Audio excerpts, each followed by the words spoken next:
Oke, assalamualaikum warahmatullahi wabarakatuh. Halo Bu. Halo. Hai. Hai. Sobat pembelajar, jumpa lagi di podcast kita episode kedua tahun 2021. Bagi sahabat pembelajar yang mungkin sudah malang melintang di dunia pelatihan, mungkin sudah sering melihat dan mendengar nama legendnya Ibu ini.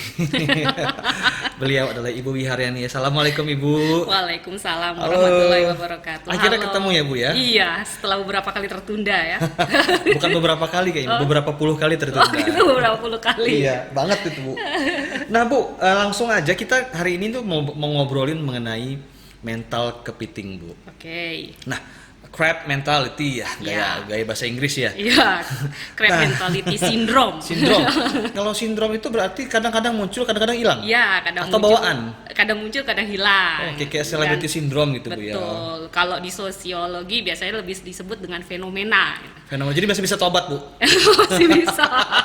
Gimana Bu? Mental capability itu sebenarnya gimana Bu penjelasannya Bu? Oke, kalau crab mentality atau mental kepiting ya lebih Iya. tepatnya ya. Sebenarnya itu fenomena psikologis di mana kalau kalian pernah melihat kepiting ditaruh di dalam ember gitu kan. Kepiting dalam ember, tumpuk-tumpuk Bu ya. Tumpuk-tumpuk. Nah, biasanya yang sering hobi makan seafood itu pasti akan sering lihat tuh gitu kan. Makanya kepiting biasanya selalu diikat gitu. Tapi kalau bahkan mereka dilepas di dalam ember, tuh rata-rata mereka tuh nggak bisa naik. Begitu temennya ada yang naik, itu langsung ditarik sama temen yang di bawah. Oke. Dan begitu juga sampai dengan posisi dia mau keluar dari ember nggak bisa, langsung ditarik juga dengan yang di bawah. Nah, sebenarnya mental seperti itu adalah kalau di kepiting itu sendiri mentalnya adalah bahwa gimana caranya teman itu biar tidak dimakan oleh manusia gitu. Jadi don't go, you'll die. Iya. Cuma ternyata kalau untuk kita tarik dalam crab mentality di psikologis ini, fenomena ini, perilaku tersebut tergambar dari sebuah kelompok kepiting dibanding dia harus bertahan hidup atau melarikan diri dari kelompoknya. Kepiting itu lebih memilih untuk mati bersama. Nah, oleh karena Itu sebenarnya wujud kekompakan atau kebodohan? nah, antara kekompakan atau kebodohan itu depends dari kondisinya kan ya. Betul ya Bu ya. Iya. Tapi kalau kita sambungkan ke dunia kerja, berarti sebenarnya ini negatif Bu ya. Sebenarnya itu negatif karena kan ujungnya adalah pada saat dia mau climbing atau menanjak gitu kan ya. Itu yang paling sering kita temuin kan. Wih, temannya udah mau sukses nih. Gimana caranya biar dia nggak sukses gitu. Kita jatuhkan, kalau perlu ya kita manipulasi gitu biar dia tidak menjadi seorang yang sukses. Nah, Terkadang pun jangankan sudah sukses, lagi mau rajin. Nah, kan? jangan rajin-rajin. Wah, ngapain kerjaan hari ini, besok juga selesai. Benar. Atau kan gaji kita sama. Nah iya. Atau iso iya banget sih kamu. Capek lu kata dia gitu. Ya benar. Jadi Betul. mental apa tadi Bu? Kepiting. Mental disability. Sindrom mental kepiting itu kalau kita memang masukkan ke dunia kerja memang nggak bagus sahabat pembelajar karena dia itu membuat kita tuh nggak suka sama orang lain itu mau bagus. Kalau misalnya orang mau bagus kita langsung sibuk nih, tuh rajin banget tuh. Atau bahkan mungkin ngomongin ke bos ya, ke jelek-jelekan. Tapi itu kayaknya di dunia kerja banyak nggak sih Bu? Menurut Ibu? Banyak. Kalau kita analogikan kan sebenarnya pola pikirnya itu lebih kepada egois kan. Egois, terus iri terhadap kesuksesan orang lain dan biasanya dia merasa bahwa kalau saya nggak bisa naik, kalau saya nggak memiliki, kamu pun nggak bisa gitu. Itu biasanya tuh. Kalau perlu, kayak saya nggak ingin orang lain terlihat maju, ataupun dia biasanya paling seneng lihat orang lain susah dan susah lihat orang lain senang. Susah lihat orang senang, senang lihat orang susah Bu ya. Iya, itu cirinya tuh. Nah, itu setelah kita tadi hubungan ke dunia kerja mengenai bahwa mental itu memang menghalangi kinerjanya organisasi Bu ya. Betul. Yang mana harusnya ada perubahan akibatnya mandek. Nah, mandek benar. Efeknya Mau negatif. tidak mau efeknya kepada organisasi ya karena mandek tersebut kan. Itu penyebab dari yang orang itu punya mental kepiting tuh. Ini Sebenarnya kita mental kepiting, mental kecebong. Salah. Mental kecebong. atau mental kampret. Kampret. Aduh, maaf. Ini area netral. Sebenarnya kalau kita bisa meninjau dari positif dan negatif ya, penyebab mental kepiting itu kalau dilihat dari positif kan karena kita sebagai manusia tergantung ya hidupnya berkelompok. Nah, kadang umumnya itu manusia kalau sudah bergabung satu sama lain itu mereka akan memudahkan untuk bisa mencapai tujuan bersama. Tapi kalau satu merasa bahwa, kok dia beda ya sama kita, nah itu ada rasa iri di situ. Kenapa dia tidak sama ya dengan kita gitu kan? Sedangkan hidup berkelompok itu kan sebenarnya juga di negatifnya adalah ada persaingan juga di situ. Kompetisi. Dan yang kedua, biasanya dia tumbuh itu karena jealous atau cemburu. Ya. Envy. Itulah kenapa kalau yang kedua cemburu itu kalau bisa ya kita ikhlaslah kalau bekerja. Ya nggak sih? Iya. Teorinya ya, Bu. Teorinya. Jadi kenapa cemburu itu ada ya karena kita tidak ikhlas. Bukan bekerja. cemburu itu ada karena cinta. Saking cintanya kepada organisasi. Berarti ya. sirik tanda tak mampu. Iya, sirik tanda tak mampu. Mungkin merasa tidak mampu ya. Betul. Dan penyebab mental yang ketiga itu biasanya dia malu. Malu kalau ternyata temannya itu lebih sukses. Malu kalau ternyata lingkungannya itu nanti akan menjudge dia bahwa, ih kamu kok nggak hebat kayak dia ya, kayak gitu. Jadi sebenarnya itu lebih kepada kesadaran diri sih. Dan yang keempat adalah dia punya rasa dendam biasanya. Sebenarnya ini penyakit lebih kepada penyakit apa perasaan, ya? Bu, ya? Perasaan atau hati, benar. Penyakit hati nih, Bu. Dan yang kelima, dia akan timbul kalau harga dirinya yang rendah. Harga diri atau percaya diri, Bu? Harga diri. Harga diri ya? Dia merasa harga diri. Jadi kan kalau harga diri kan harusnya tinggi dong. Iya. Bukannya rendah dong. Iya. Yang rendah itu harusnya apa? Harga beras. Yang rendah itu adalah rendah diri. Oh iya betul, rendah diri. Iya nggak sih, rendah hati. Rendah hati, rendah diri nggak boleh dong, Bu. Oh nggak boleh rendah diri. diri. Rendah diri. Saya merasa rendah diri, rendah hati. Cek aja. Rendah hati. Jadi kalau harga diri itu ya jangan rendah kalau bisa. Betul. Gitu. Berarti harga dimahalin, Bu ya. Jadi mahalin sampai dengan dia memiliki sifat yang kompetitif. Jadi karena berpengaruh dari mungkin lingkungannya, dia memiliki sifat kompetitif, jadi merasa bahwa apapun yang akan dia lihat di dalam lingkungannya itu adalah kompetisinya dia. Sebenarnya kalau kita bicara kompetitif, itu diperlukan ya, Bu. Rasa kompetitif itu ya. Tapi ketika kompetitif itu merasa dia bersaing, mungkin orang dia tuh pengen berkompetisi tapi dia tahu dia nggak mampu kali, Bu ya. Nah itu benar. Kayaknya Mas Sophie lebih berpengalaman ya. Enggak sih, cuma kan saya mendengar cerita-cerita aja gitu. Jadi iya, karena dia merasa dia pengen maju juga tapi dia nggak sanggup berlari, akhirnya dia menjegal orang yang berlari, dia berjalan. Nah benar. Kanan kiri. Karena dia tidak memiliki kompetensi gitu. Mental agak melenceng dari draft kita ya, Bu ya. Iya. Kalau kita contohkan ke dunia kerja secara real nih, Bu, contoh mental, contoh sikap mental kepiting ini gimana, Bu ya? Mulai dari yang tadi kata Ibu ngomongin orang. Iya, dari mulai membicarakan orang gitu. Padahal tapi kadang kan itu bukan karena mental kepiting, emang demen gibah, Bu. Nah, itu bedanya Mas, gibah sama membicarakan beda gitu. Kalau membicarakan itu ada fakta. Kalau gibah itu hanya isu gitu kan. Kalau membicarakan kayak gini, ih bagus ya batiknya, itu membicarakan. Kalau gibah kan, ih batiknya bagus, pasti itu dikasih sama ininya deh. Lu tahu nggak gitu kan? Iya benar. Lu nggak lihat ya kemarin. Nah kalau selain membicarakan, Bu, apakah ada kira-kira contoh real yang mungkin pernah Ibu alamin atau orang lain alamin gitu, Bu? Biasanya dia orangnya hobi meremehkan. Oke. Kalau meremehkan orang lain? Meremehkan orang lain yang dianggap kompetitornya. Nah, dia selalu bilang sebagai contoh, itu kan versinya Mas Sophie kan lulusan luar negeri, nggak paham di sini. Di sini kan dunianya dunia ini beda gitu. Nah, itu kan meremehkan gitu. Lu anak baru lu gitu. Nah, paling sering lu anak baru, lu nggak ngerti apa-apa. Lu tahu apa gitu kan. Lu kan orang luar. Iya, lu siapa? Iya. Anak baru naik jadi kasup. Kok jadi curhat?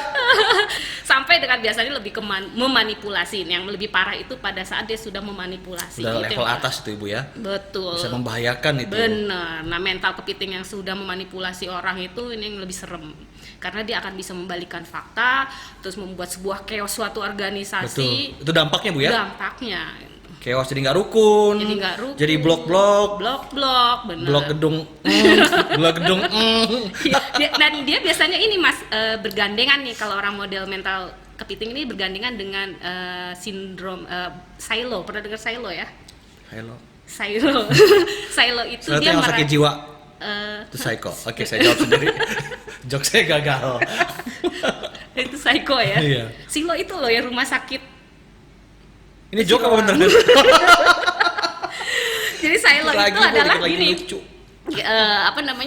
dia merasa bahwa entitas kepentingan dia yang paling penting, entitas grupnya atau divisi dia yang paling penting, sehingga orang itu tidak boleh tahu apa yang sedang mereka kerjakan. Oh, closing ya? Ya, tertutup Tertutup. silo gitu. Jadi nggak penting orang lain tahu gitu.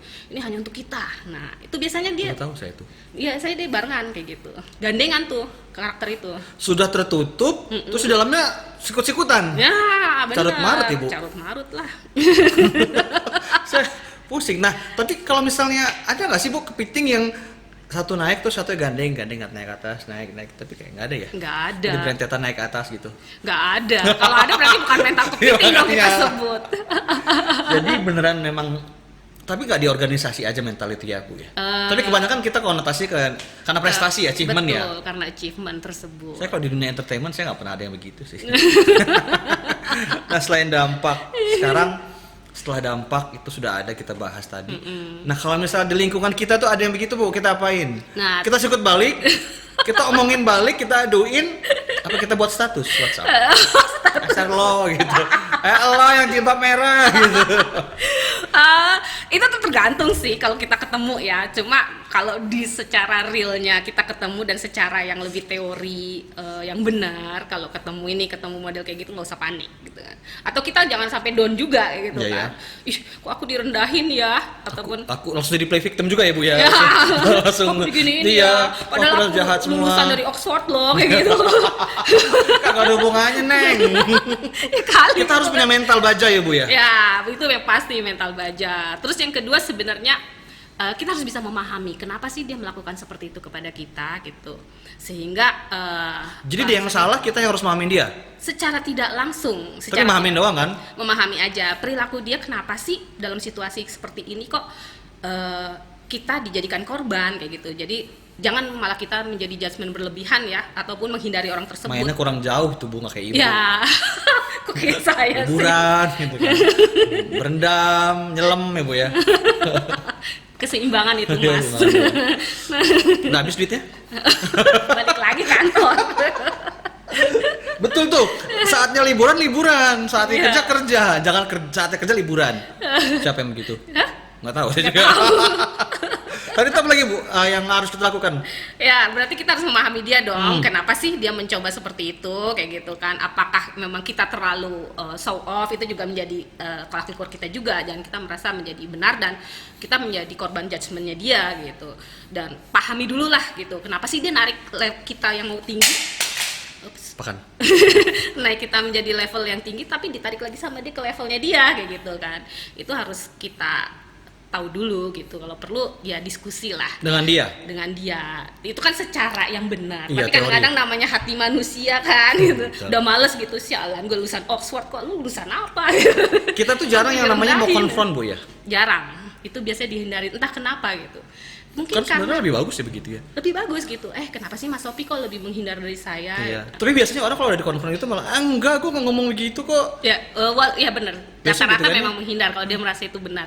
Dan tapi dia dalam hati nurani dia akan merasa bahwa oh dia tahu ya sebenarnya saya tuh nggak suka gitu. Dia akan berubah karena hati manusia itu pasti akan berubah, Mas. Kan tadi saya bilang penyebabnya adalah salah satunya kan sebenarnya itu penyakit hati. Penyakit Dari hati. mulai dendam, iri dan lain-lain kayak gitu. Dan lebih baiknya kalau kita sudah memahami kan kamu kurang apa sih? Saya bantu yuk kayak gitu kan. Banyak banget ya Bu. Ya kan rata-rata seperti itu. Bagus ya. Selain setelah apa tadi diskusi dengan orang yang bersangkutan. Ya, kita memahami sebenarnya. Lebih tepatnya pahami dulu lah. Tapi itu memang diperlukan kebijakan dari kita banget ya Bu ya. Banget. Bahwa ini orang udah mau jagal gue ya ada. Kenapa ya dia jagal gue? Banget ya. Dia ada mau nyopet. Dia kenapa nyopet gue ya? Butuh duit kali ya gitu. Kasih duit. Iya. Baik banget, bangkrut Bu. Bukan baik. Kita kan manusia, Mas, Betul, bukan ya. binatang. Bener nggak? Nah, betul. Ya, kadang kan kalau Emang binatangnya nggak usah di sini. kalau binatang kan bahasanya dia nikam pasti akan ditikam. Betul. Dia nyerang pasti akan nyerang. Nah, kalau manusia itu kan punya Kalau manusia nikam dari belakang. nikam dari belakang. Nah, jangan sampai kita sudah ketemu orang mentality crab seperti itu, kita jadi korban dan kita jangan-jangan juga kita pernah melakukan itu gitu. Jadi, koreksi di diri kita juga. Koreksi juga, Coba ngobrol dari heart to heart. Betul. Kalau nggak ketemu, setelah itu Ya setelah itu Cegahan. jangan Mas. Biasanya kalau dengan kondisi seperti itu dia akan melunak sih biasanya dengan kondisi itu. Semoga lunaknya beneran ya, Bu.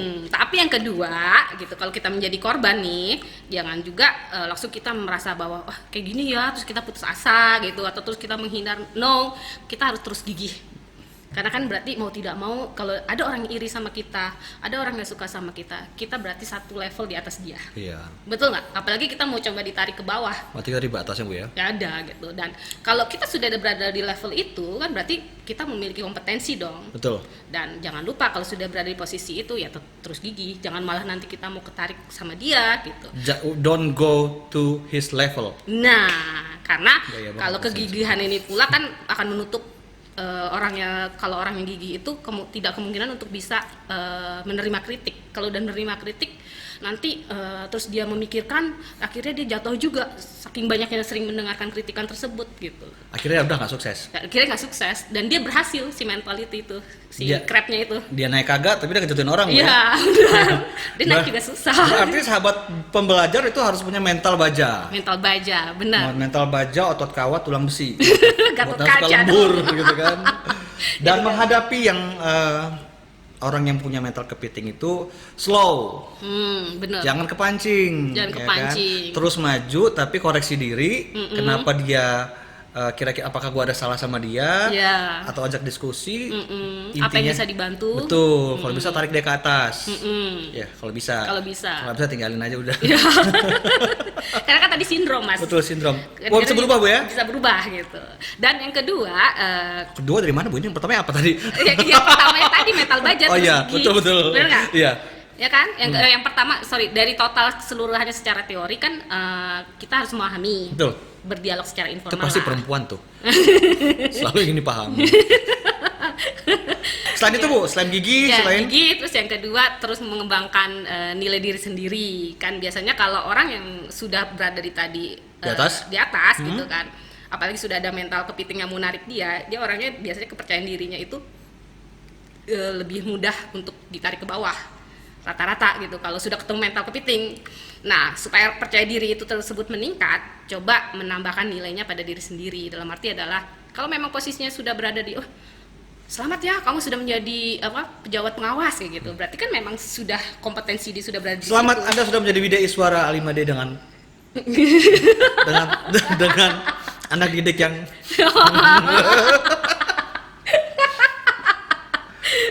Ibu mengalami nggak? Hah? Mengalami? Oh pastilah. Saya udah Terus Ibu menyikapinya biasa. gimana? Sesuai teori atau secara praktek? Sesuai teori pertama gitu, pasti saya akan sesuai teori, saya tanya terus kenapa, salah saya di mana gitu. Oh, Ibu gitu ya? Pasti. Oh, keren banget. Saya akan konfrontasi dan benar rata-rata menghindar gitu. Pasti ya? enggak kok gitu. Enggak, kalau di belakang ngomongin gitu ya. Nah, Sahabat pembelajar yang menyaksikan, you know who you are. ya, tapi kebanggaan saya adalah semakin orang banyak ngomongin kita, itu tandanya kita berada di atas dia. Betul ya. Bener nggak? Coba deh. Kalau Itu kita buat- biasa-biasa aja kita nggak akan diomongin. Artinya kita terkenal, Bu ya. Iya. Jadi saya harus seneng. Itu namanya aura bintang, Mas. Iya, Bu ya. Nanti saya jadi sindrom bintang nih, sindrom seleb. Lah kalau orang biasa ngapain diomongin kan? Betul. Orang- Kalau punya prestasi, Nah, sebenarnya diomongin tuh gak hanya prestasi sih, Bu, keburukan juga. ya bukan juga, bener sih. Kan makanya kalau orang mau tenar, jelek banget atau bagus banget. Betul. Saya Kalau harus standar jelek di banget. tengah-tengah itu nggak akan jadi bintang. Yang di tengah-tengah itu punya mental, di kepiting. Iya, bener. Tapi ada kesempatan kita ini mengajak yang punya mental kepiting buat ikut bareng kita. Ada, Bisa ya? ya betul. Asal tadi heart to heart-nya nyambung ya. TikTok Iya. bahwa sebenarnya dia ini begini. Jadi itulah tadi pentingnya memahami dulu, Bu ya. Kira-kira ini kenapa gitu ya. Iya. Cuma kalau memang ternyata emang udah penyakit hatinya biarin aja. Biarin aja. Nggak penting. Lost kalau- doll. Ya. Tahu nggak? Hah? Iya. Iya, tahu nggak Lost Doll itu apa? Apa sih? Lagu Nggak tahu. bener. Apa sih lost doll? lagu bahasa Jawa. Lost doll. Itu Lost Doll ternyata Lost itu udah bodoh, doll itu udah bodoh. Lepas. Jadi bodoh-bodoh Lepas, gitu. Udah lepas banget dah. Bodoh amat gitu, Oh, Bu. bodoh amat. EGP bodoh gitu loh. Lost Doll. Oh, iya Lagu sih. Jawa, Bu. Tapi kalau orang yang penuh dengan pemikiran dan imaj Bu, sekarang tadi makan permen karet ya. Itu Kenapa? pahit banget sampai ketelan, Bu. hati-hati nanti kayak ayamnya Moana loh. Pahit banget sumpah. Nah, Kesimpulan dari podcast kita episode kali ini bahwa mental kepiting itu mental yang tidak suka orang lain maju. Sudah tidak suka orang lain maju, dia mencoba untuk menjatuhkan orang yang sedang berusaha untuk naik tersebut. Tapi mental kepiting ini bukanlah sebuah hal yang tidak bisa dirubah karena mental kepiting itu sindrom. Iya, betul. Jika kamu nanti ketemu sama orang yang bermental begitu, coba untuk evaluasi diri kita, apakah kita pernah berbuat salah, dan coba untuk mendekati, tanya kira-kira, gue ada masalah apa nih sama lu gitu ya, Iya. apa yang bisa gue bantu gitu ya. Kemudian kalau misalnya memang dia membuka, oh iya gue begini, gue kesel sama lu begini kemarin sama gue, oke, saya sorry lah gitu kan, saya sorry lah, and then you can work together lah ya. Iya. Ya udah, berarti mereka memang nggak mau diskusi. Iya, Berarti udah lost doll. Iya, lost doll itu. Ya udah, dan itu tidak berpengaruh buat hidup saya kok. Yakin? Ya kan yang sirik dia, yang iri dia, Iya, yang benar. punya rasa dendam dia, yang ingin menjatuhkan dia gitu. Yang jatuh kita. Kan dibilang tadi, makanya jangan sampai kita jatuh terus ngembangin diri, jangan lupa gigi. Nah, tapi kalau gitu kan. itu konteksnya kita ke yang bersangkutan. Tapi kita konteksnya ke lingkungan, ke lingkungan kita, ke pimpinan, ke lain ketika ada fitnah atau omongan tentang kita perlu counter nggak ke rekan kerja, ke atasan, ke pimpinan? Tergantung dari bagaimana dia menjatuhkan. Kalau menjatuhkannya hanya hal-hal sepele yang tidak terkait dengan organisasi itu tidak perlu. Tapi Oke. kalau yang terkait dengan organisasi kita perlu. Terutama soal mungkin ada anggaran, Nah, itu, program betul. yang berhubungan dengan nama baik instansi ya Bu ya. Betul. Jadi jangan kita malah berkecimpung dengan judgementnya dia. Dia akan senang. Wih, dia berpengaruh loh, gue gituin gitu. Gue ngepek nih gitu kan. Ngefek nih gitu kan. Ya kalau mau kan diisukan Mas Sopi punya istri 3 sih. Kalau selama itu nggak bener ya ngapain dipikirin gitu. Iya sih, betul. Iya nggak? Selama tidak benar ya udah bodo amat ya gitu. Kecuali beda. Tau gak sih Mas Sopi itu anggarannya dihabisin kemarin buat ini, baru itu perlu diklarifikasi. Betul, verifikasi. Coba dicek lagi. Bener sih, kemarin tuh ada bilang Shopee ini anggarannya gede loh ya. Ya udah cek aja pertanggung jawabannya apa yang dipakai gitu kan Bu ya. Nah, gitu, bener. Bener, jadi memang tergantung kalau di instansi dan organisasi ada orang yang begitu, lihat efek dari yang dibicarakan atau dilempar oleh mental kepiting tersebut. Jika Iya. memang dia hanya sekedar ke pribadi atau hal yang tidak merusak nama baik organisasi atau kinerja kita, bisa dicuekin. Tapi kalau memang kira-kira perlu di counter Ya, counter. langsung temui pimpinan atau dan lain-lain. Nggak usah dibuat WS status ya Bu. Iya, nggak usah sih. Jadi ini juga mungkin buat pimpinan juga jangan terlalu banyak mendengarkan isu ya. Betul, jangan Apalagi yang terkait dengan nggak ada kaitannya dengan kinerja organisasi itu harusnya Iya. nggak usah didengerin gitu. It's not our business. Nah, betul. Karena ujung-ujungnya kita bekerja kan untuk kinerja organisasi. Jadi sebenarnya mental yang bagusnya kita miliki apa Bu? Ya sebenarnya kita harus tahan diri, bisa bikin pertahanan diri kan. Dalam arti adalah di sini kan kalau selama saya on the track, selama saya merasa tidak melanggar suatu peraturan, ya kita jalan aja. Iya. Itu pertahanan diri kita. Maju terus ya. Ya. Yang kedua tetap semangat dan kita selalu berharap melakukan hal yang disukai orang. Gitu. Selalu berharap. Tetap semangat dan berharap apa yang kita kerjakan itu disukai orang. Gitu. Oke. Jadi jangan sampai kayak dia tipenya, jangan sampai tadi kita jadi crab mentality. Seperti mereka gitu. ya. Lalu?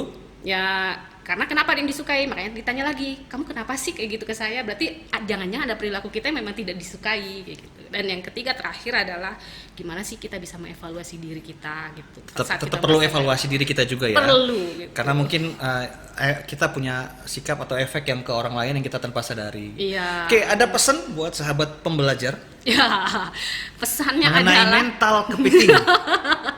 mental kepiting. Karena mental kepiting ini kan tidak selalu berhubungan dengan instansi organisasi, tapi dengan kehidupan sosial, Iya, pergaulan, keluarga, iya, anak apalagi pertama, kan anak kedua, anak ketiga. anak gitu. ketiga.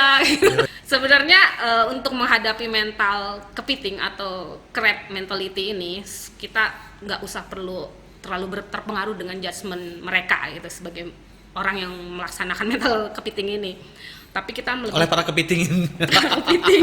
All the crabs. Terus kata kepiting, kenapa gue yang bisa lain Iya. sih? Ya why me katanya. Ya, yang jelas dalam suatu meniti karir atau kehidupan gitu khususnya ataupun menggapai tujuan di dalam hidup ini pasti kita memiliki hambatan. Itu pasti.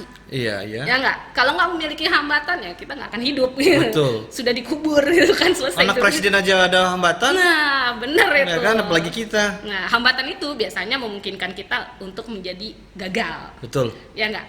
Nah, kalau di tempat kerja ya atau di lingkungan yang lain, sosial lain-lain lebih baik kita menanggapi setiap hal yang terkait dengan hambatan tersebut dan yang menuju kegagalan itu diambil hikmah atau pelajarannya. Itu aja. Hikmah. Alih-alih kalau kita terpuruk atau gagal, terus orang lain jadi membiarkan orang lain mempengaruhi kita, nah itu kan ada gap atau kekosongan kan di situ. Gitu. Jadi kita nggak percaya diri, apa terus nanti orang lain masuk gitu kan. Kita Rugi ya kita ya. Rugi tuh. Nah, Dan itu bakalan bisa panjang tuh efeknya kalau kita sekali jatuh nggak sanggup naik udah terus. Bener. Nah, kekosongan ini biasanya diisi oleh orang-orang yang memiliki kepentingan tertentu yang negatif. Entah itu sifatnya drugs, entah itu sifatnya mungkin bahasanya tuh paradigma yang lebih ke lebih ke negatif. Dan jangan lupa kita kan sekarang ASN. Ya nggak? ASN. Mungkin kalau kita artis sih bisa aja kita ngapain. Nah, ASN ini kan punya kode etik. Kode tanggung jawab ya Bu ya. Tertulis dan tidak tertulis. Benar. Kalau di dunia non formal sih mungkin sah-sah aja. Karena kita ada tanggung jawab titel ASN ya harus dijaga itu ya Bu ya. Iya benar. Cakep. Nah kerasa udah sekian 30 menit lebih kayaknya ya. Iya nih. Soal mental kepiting kita mungkin minggu depan ngobrol soal yang mana Ibu ya. Topik-topik lain yang mungkin lebih langsung mengena. Seperti mental kepiting kan ngena banget nih. Kita nanti hadir lagi minggu depan jika Bu Wiharyani sempat, karena ini sebenarnya schedule dibikin dari 2 bulan. It's like 2 months ago. Sampai berganti topik ya. Betul. Dari topiknya produk ASN produk itu udah akhirnya itu dibahas ke program lain. Oh ya. Karena Ibu sibuk akhirnya ini mental kepiting ketemunya topik ini. Nanti kita minggu depan atau minggu depannya lagi dengan Bu Wiharyani dengan topik yang insya Allah memberi manfaat langsung ke para sahabat pembelajar. Jadi bukan hanya sekedar teori-teori yang jauh di awang-awang, tapi di kehidupan sehari-hari untuk pengembangan diri dan kompetensi di era korpu. Iya. Betul. Oke, kami dari Kampung Gandul BPSDM Hukum dan HAM pamit diri. Saya Sophie Saurus dan Wiharyani. Kami pamit diri semuanya. Assalamualaikum warahmatullahi wabarakatuh. Salam pembelajar.